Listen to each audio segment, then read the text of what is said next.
জীবনের সবথেকে ইম্পর্টেন্ট ব্যাপার কি জানেন? নিজেকে এক্সপ্লোর করা, নিজের পার্সোনালিটিকে এক্সপ্লোর করা, নতুন নতুন জিনিস শেখা, নতুন নতুন সবকিছু জানা এবং আপনি যা জানেন, আপনি যা শিখেছেন সেই ব্যাপারগুলো সবার মাঝে ছড়িয়ে দেওয়া। সবার সামনে নিজেকে তুলে ধরা যে আপনি আসলে কি বলতে চাচ্ছেন, কি করতে চাচ্ছেন এই সাহসটা খুব দরকার। অনেকেই আমরা অনেক কিছু জানি, বুঝি, পারি কিন্তু মানুষের সামনে সেই ব্যাপারগুলোকে তুলে ধরতে পারি না। সংকোচ বোধ কাজ করে। এই সংকোচ বোধে আমরা আসলে মানুষের সামনে সেরকম ভাবে নিজেদের জ্ঞানগুলো যেটা আমরা জানি, যা বলতে চাই, সেগুলো হয়তো সেভাবে করে তুলে ধরতে পারছি না। কারণ আমাদের ওই যে মনের মধ্যে যে না ব্যাপারটা আছে, প্রতিনিয়ত বলছে না আমি পারবো না, আমি পারবো না, আমি পারবো না। এই ব্যাপারটা আমাদের সাহসটাকে একদম আটকে রেখেছে।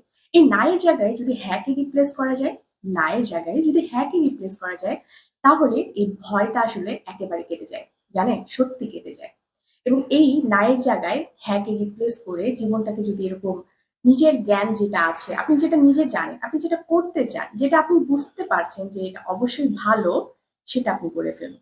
এবং এই সাহসিকতাই আপনাকে উজ্জ্বল করে দিবে, উজ্জ্বল।